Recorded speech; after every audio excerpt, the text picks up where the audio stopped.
Reverend Dr. Kajin Jeffrey Kuan is the 7th president of Claremont School of Theology. He came to Claremont after serving as the dean of the theological school at Drew University. Prior to his service at Drew, he served on the faculties of the Pacific School of Religion and the Graduate Theological Union in Berkeley, California. He is an Old Testament scholar, having earned his PhD in Old Testament studies at Emory University. Dr. Kuan's research and teaching interests include ancient Israelite and Near Eastern history, Asian and Asian American hermeneutics, the Book of Job, as well as approaches to biblical instruction for the church today. He is committed to the Academy and the church. He has given leadership as the Old Testament editor for the multi-volume New Interpreter's Dictionary of the Bible, and on the Council of the Society of Biblical Literature, also on the Commission on Accrediting of the Association of Theological Schools, and on the Board of Directors of the Intrust Center for Theological Schools. He is an ordained elder in the California-Nevada Conference of the United Methodist Church, where he has led the Conference Commission on Religion and Race. He has also served on the conference delegations to the general and jurisdictional conferences since 2004 as the lead clergy delegate. In the Greater United Methodist Connection, he has served as a director of the General Board of Higher Education and Ministry. He currently serves on the University Senate of the United Methodist Church and chairs the Commission on Theological Education. Dr. Kuan is a strong proponent of religious pluralism and is passionately committed to justice issues in the global and local contexts, including LGBTQ equality in the church and in society. Above all, he is a faithful servant of God who dearly holds a vision of God's beloved community and is committed to raising up disciples who will be servant leaders of God's reign among us. It is my great privilege to introduce to you the Reverend Dr. Jeffrey Kuan. Let me begin by thanking the Reverend Robert Fletcher, President and CEO of UMHEF, and my good friend, for his kind invitation to speak about the legacy of Methodist higher education for this virtual celebratory event. I appreciate the partnership Claremont School of Theology has had with UMHEF and the support over many decades. I've always been committed to higher education, and in fact my own sense of calling is to higher education. In addition, I'm committed to Methodist-related higher education because I am a beneficiary of such an education, having earned degrees from Trinity Theological College in Singapore, an institution where Methodists had a role in starting, Southern Methodist University, and Emory University. Moreover, I have served as Dean of the Theological School at Drew University, the first graduate theological school the Methodists started in 1867, and currently as President of a freestanding United Methodist School of Theology, Claremont School of Theology. So, Methodist institutions have played a significant role in my education, my life, my career, and my ministry. It was last year on January 23rd when the news broke that Green Mountain College in Vermont was closing at the end of the academic year, after in existence for 185 years. Green Mountain is one of those niche schools known for its environmental programs and had been consistently recognized as the greenest institution in the United States. In his announcement of the closure of the college, President Robert Allen alluded to the fact that Green Mountain pursued all viable options, including the search for new partnerships and reorganization of their finances. But despite their efforts, the decision to close was the only viable one. The story of Green Mountain, one of our United Methodist-related colleges, is not unique. In March 2019, one of our Methodist-related colleges, Hiwazi College, announced that it will close at the end of the spring semester after 170 years and after many years of struggling to stay open. Higher education in the US has been under stress for some time now. Education Dive last year published a list of 84 private and public non-profit colleges that have closed, merged, or acquired by larger institutions since 2016. The situation is even more dire if one includes the for-profit institutions. A Chronicle of Higher Education analysis of federal data shows that, quote, in the last 5 years, about 500,000 students have been displaced by college closures, which together shuttered more than 1,200 campuses. In her article in the US News, Lauren Camera notes that some forecasters, including famed Harvard Business School professor Clayton Christensen, predict that as many as half of all universities will close or go bankrupt in the next decade. The crisis is largely driven by declining enrollment, facilitated by the Great Recession, which resulted in a significant drop in the US birth rate. Scholars estimate that nearly 2.3 million fewer babies were born between 2008 and 2013, which, when combined with an expansion of higher education offerings in the decades preceding that, mean too many slots compared to the number of applicants. End of quote. Of course, we know that declines in the number of traditional college-age students, while perhaps the main driving force, is not the only contributing factor. There are also growing concerns about student debt and the price of a higher education and the return for the investment. In addition, for-profit institutions also have encountered more stringent regulation from the federal government and self-inflicted wounds from misbehavior and poor performance. The situation is, unfortunately, not unique to the US. In the last 8 years, I have traveled often to Asia. One conversation I heard over and over again is the decline of college-age students, particularly in Japan, South Korea, and Taiwan, and how this is impacting colleges. In fact, these countries have been tracking the low birth rates for years now.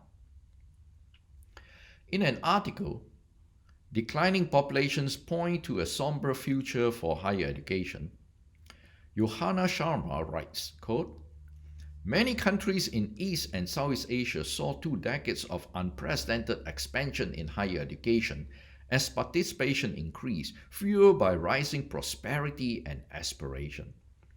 But dramatically declining birth rates in the past decade, leading to a contraction in the university-age cohort, will mean tighter constraints on universities and, in some cases, a restructuring of the sector. End of quote. Japan has seen its population of school leavers shrink by almost half from a peak of 2.05 million in 1992 to just under 1.2 million in 2014. The prediction is that it will fall again to roughly 990,000 in 2031. Taiwan will see a decline in its youth population of around 46% between 2015 and 2050. In the same period, Thailand will experience a 38% decline, South Korea 31%, and China 21%. Many universities in Japan are failing to fill their government allocated quota, In South Korea, 43 colleges in 2022 and 73 four-year universities by 2024 will no longer be needed. In Taiwan, colleges and universities are cutting programs because of low enrollment, and the Ministry of Education has outlined plans in 2015 to merge or close up to 52 of the country's public and private universities, representing 1/3 of all its colleges and universities. A tsunami is brewing in China. By 2100, China's total share of the world's student age population will be cut by half. This will have a seismic impact on global higher education. As if these storms are not enough to create challenges for higher education, the world was hit with an even bigger storm in the form of a global pandemic. Colleges that were on the brink eventually found the additional challenges created by COVID-19 to be insurmountable. An example is McMurray College, a liberal arts college with more than 500 students in central Illinois. It has survived the Civil War, the Great Depression, and 2 world wars. But it could not survive COVID-19 and had to close at the end of last semester. My hunch is that we will be hearing more news of closures and mergers in the months ahead. In such a challenging environment for the higher education sector, the shrinking market for students, and a pandemic that has wreaked havoc to the economy, what is the future of Methodist education and the role it should play in the global society? But before we get to that, I want to take a moment to rehearse the history of the relationship between education and Methodism and its legacy. Suffice it to observe that John Wesley was an Oxford Don, and that it is widely acknowledged, quote, he was learned, scholarly, and erudite. His scholarly production, namely his sermons, his notes, his journals, and other writings, reveal that he was indeed a major scholar of his time. Wesley's class meetings were also organized around education. In fact, evangelism for Wesley was rooted in education. The two are inseparable. Quote, into the class converts came as probationers. The weekly class meetings provided the regular pasturing, discipline, guidance, nurture, instruction, mentoring, and encouragement that the system afforded. Accepting George Whitfield's invitation and encouragement to go to the Bristol area to preach in the open fields, Wesley left the comfort of the academic setting, yet his commitment to and passion for education never left him. Discovering the paucity of educational opportunities for the poor, the children of coal miners he was preaching to, Wesley founded the Kingswood Academy in 1784. Here, the students were nurtured in true learning and vital piety, where the roots and tradition of a Wesleyan education may be found. The heirs of Wesley have repeated this herald tradition of establishing educational institutions wherever the gospel was preached many times over. A few examples will suffice. In 1784, at the Christmas conference that marked the beginning of Methodism in the United States of America, Thomas Coke and Francis Asbury emulated what Wesley had done at Kingswood by founding a college named after themselves, Cooksbury College in Abingdon, Maryland.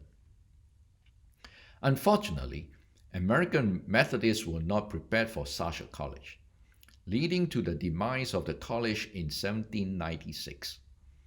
Important lessons were learned.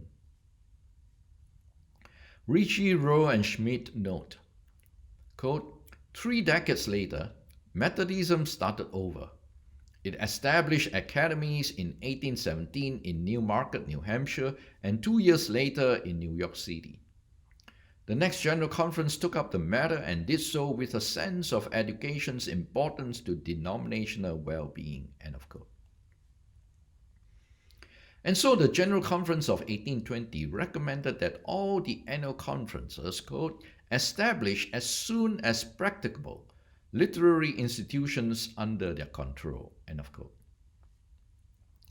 These earliest frontier colleges were started, quote, to give the key of knowledge to your children and those of the poor, end of quote. Literally, hundreds of institutions were founded over the decades and centuries that follow, and many of them are still with us today. Among these are some of the best and renowned colleges and universities in the world. It didn't take long for Methodists in the United States to turn their attention to theological education. The New England Methodists started the first theological institution, Newberry Biblical Institute, in 1839 that eventuated in what is today Boston University School of Theology. In 1854, a second Methodist seminary, Garrett Biblical Institute, was started in Evanston, Illinois. Neither of these institutes were graduate theological seminaries. While there were conversations and advocacies for a graduate theological seminary dating back to the 1850s, it was not until the centenary year of American Methodism that the aspirations of people like John McClintock, James Strong, and Randolph Sings Foster came to fruition. At the celebration of the centenary jubilee of American Methodism at St. Paul's Church in New York City in 1866, John McClintock gave a rousing speech where he began by extolling the successes of Methodism in the first century. Then he asked, quote, "Who of us here is willing that Methodism shall die? Who is there of us, rather, that is not ready, if indeed be, to devote himself to the cause and say, sooner than it shall die, I will, and I will die in his service." End of quote. This was but the preamble to what he was to announce that day. Quote, "I think it right to say that one of your members has set you a noble example. I hope that Daniel Drew's life may be spared to see the erection of a theological seminary to which he has consecrated $250,000, and to which he will give as much more before it is finished. It is a grand start." End of quote. A few months later, the New York State Legislature issued a charter for a theological seminary that would provide for, quote, "theological instruction and education therein, in promotion of the doctrine, tenets, and discipline of the Methodist Episcopal Church under the direction and supervision of the General Conference of the Methodist Episcopal Church in the United States." Thus, Drew Theological School was started in 1867. The tandem of evangelism and education has been carried by Methodists to the continents of Africa, Asia, and Latin America. Having served as dean at Drew Theological School, I want to mention Henry Gerhard Appenzeller, who had answered the call for overseas missionary service while still a student at Drew. Arriving in Incheon, Korea on Easter Day 1885, Appenzeller spent much of his time preparing a missionary residence as missionary activity was prohibited. When the prohibition was lifted in 1887, he began his missionary work. He founded Peche Hakdang, a school of boys, in February 1887. He saw this school as a means to reach young Korean men with the gospel, to introduce beneficial Western knowledge into Korean society, to train Koreans to lead Korean Methodism, and to establish a fully rounded university. Mary F. Scranton, another Methodist pioneer in Korea, also started the first school for girls, Iwa Hakdang, in 1886. Ewha Women's University, one of the most prestigious universities in Korea, grew out of this girls' school in 1946. This story is repeated in Malaysia, my native land, and Singapore. Methodism in Singapore and Malaysia started out as a missionary initiative in 1885 by missionaries who were already in India. William Oldham traveled to Singapore to plan the foundations of the mission. Oldham started the church's first English language boys' school, the Anglo-Chinese School, in 1886. Two girls' schools, namely Methodist Girls' School and Fairfield Methodist Girls' School, were subsequently established in 1887 and 1888 respectively. A decade or so later, the Methodists also started schools for boys and girls in many places in Malaysia. The educational efforts of Methodists in Singapore and Malaysia have been rather remarkable and significant. Today, the Anglo-Chinese schools in Singapore are regarded as premier schools, and the Methodist College in Kuala Lumpur is a highly regarded and sought-after pre-university institution. These schools have become symbols of educational excellence. The story of Methodist education continues. In 1992, in response to the critical need of higher education in the continent of Africa, the United Methodist Church founded Africa University in Old Mutare, Zimbabwe. Quote, "The mission of Africa University is to provide quality education within a Pan-African context through which persons can acquire general and professional knowledge and skills, grow in spiritual maturity, develop sound moral values, ethics, and leadership qualities." End of quote. Today, Africa University has more than 1,700 students from 27 countries, and graduates are serving in 38 countries and participating in nation building in many parts of Africa. What then is the legacy and distinctiveness of a Wesleyan educational enterprise? What role has global Methodist education played in global society? First, Methodist education has never been just about the imparting of intellectual knowledge. It has never been merely about preparing men and women to be successful people in the workforce. It has never been just about training the best pastors, teachers, doctors, engineers, lawyers, business executives, CEOs, etc. That, of course, is important for any educational endeavor and cannot be minimized. The Wesleyan tradition of education, however, is about marrying vital piety and true learning. It is as much about character formation as it is about intellectual formation. It is about the formation of the total person. During the opening convocation of a joint IMSQ NASCOM meeting at Washington's National Cathedral in July 2011, James Laney reminded us that the church-related colleges, quote, "are not just in the educational business.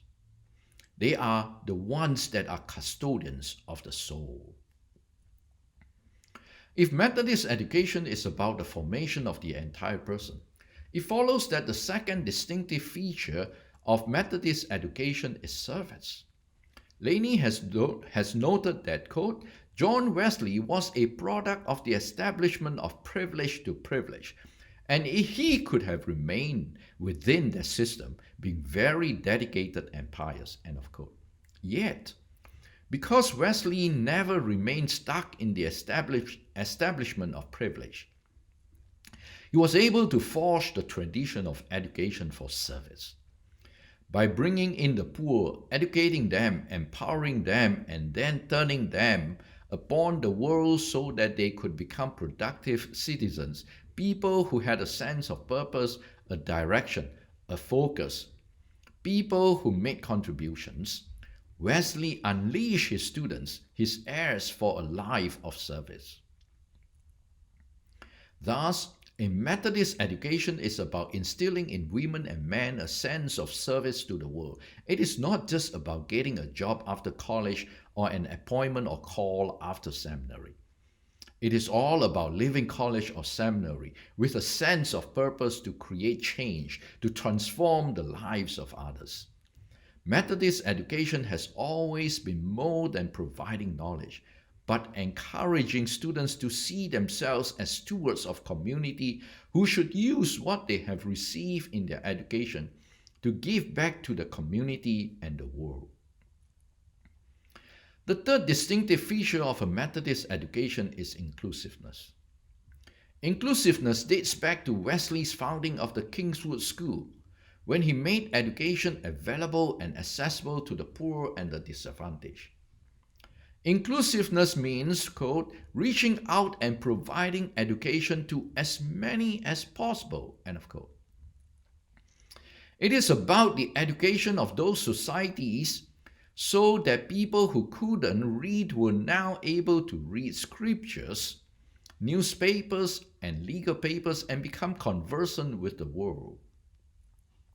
It is this inclusiveness that led to the founding in 1836 of Wesley College to empower women, the first college to grant degrees to women in the U.S.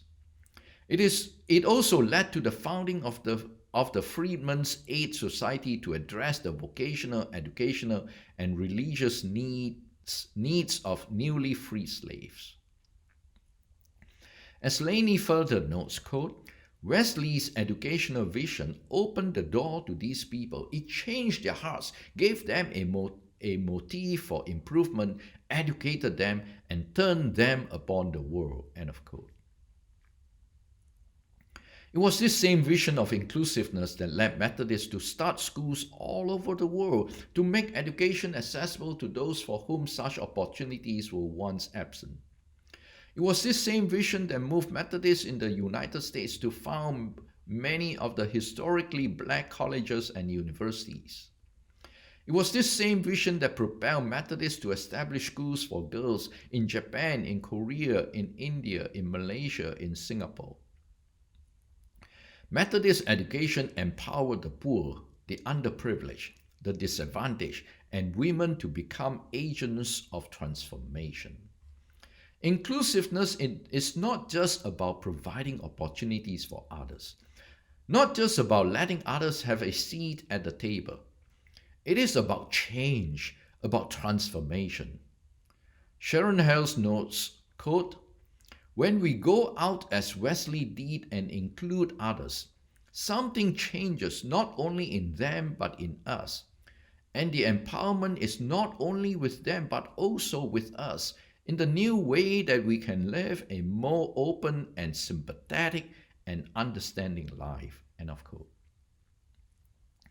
The United Methodist Church continues to see this inclusiveness for accessibility to education as a social justice issue when it articulates in its social principles the following, quote, we believe that every person has the right to education. Persons should not be precluded by financial barriers from access to church-related and other independent institutions of higher learning, end of quote. For the last 270 years since the founding of the Kingswood Academy, the educational arm of the Methodist tradition has been at the forefront of leading the church forward by subverting social constructions through educating the poor, the marginalized, and women. By making education accessible to women, the marginalized, the poor, global Methodist institutions have stood up for them even when the church was not ready to include them in the total life of the church. Today, the United Methodist Church is embroiled in a debate over the inclusion of LGBTQIA+ people. This fight over human sexuality has the potential to split the church and taint the identities of Methodist-related higher education institutions. The National Association of Schools and Colleges of the United Methodist Church, NASCOM, issued a statement, quote, on the call General Conference and the subject of human sexuality in 2019. In it, the members of NASCOM took a clear stance on the inclusion of LGBTQIA+ people, not only on our campuses but also in the life of the church. This was not the first statement on inclusion that NASCOM issued. A similar statement was issued a decade ago.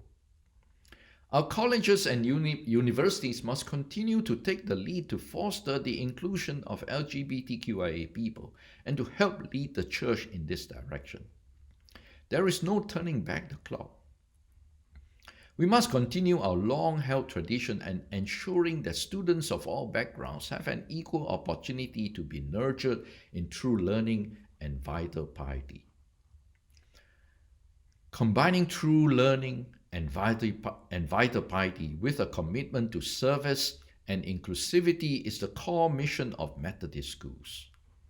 It is what sets our institutions apart, and it is how we will remain relevant in this changing academic climate. We must zero in on the qualities that distinguish our institutions and use them to adapt to the needs of the next generation of students. As we face a shrinking college-age population, we will learn to alter our approach and better meet the needs of this shifting demographic. In a world of rising education costs, we must collaborate to find savings and identify innovative strategies to remain affordable for students of all socio-economic classes.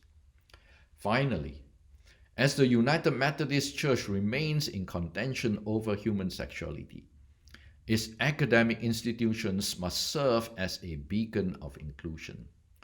Our colleges and universities are the church's constant reminder of the Wesleyan tradition of inclusion and the benefits that inclusivity reaps for all God's people. There are many challenges ahead for Methodist higher education, but we have a strong Methodist tradition to help guide us toward a bright future. Thank you very much. Hello, I'm Bob Fletcher, President and CEO of the United Methodist Higher Education Foundation. It's such a great joy to spend this homecoming day with you.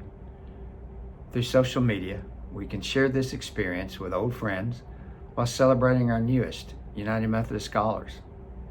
I'd like to take a moment to thank one of my dear friends, Dr. Jeffrey Kuan. Dr. Kuan is a renowned Methodist thinker and educator. We are so blessed that he recently joined our Board of Trustees and shared his wisdom with us today. Leadership of those like Dr. Kuan, our board chair, Roland Cook, and all of our trustees help keep the vision of UMHEF at our forefront. The vision for it to be economically possible for any qualified United Methodist student to be educated at a United Methodist-related institution of higher education. That's not an easy task these days. There's so many students who need our assistance right now. Your generosity helps provide more than $2 million in scholarships annually to deserving students. Thank you for being part of our homecoming. Today wouldn't have been possible without our presenting sponsors, Westpath and the First United Methodist Church of Seattle. Thanks to everyone who has already given to support scholarships for our students attending United Methodist colleges, universities, and seminaries. You are making a difference, and you can still give. We continue to need your financial support in addition to all of your prayers. Giving is easy at umhef.org/give. Thank you, and God bless.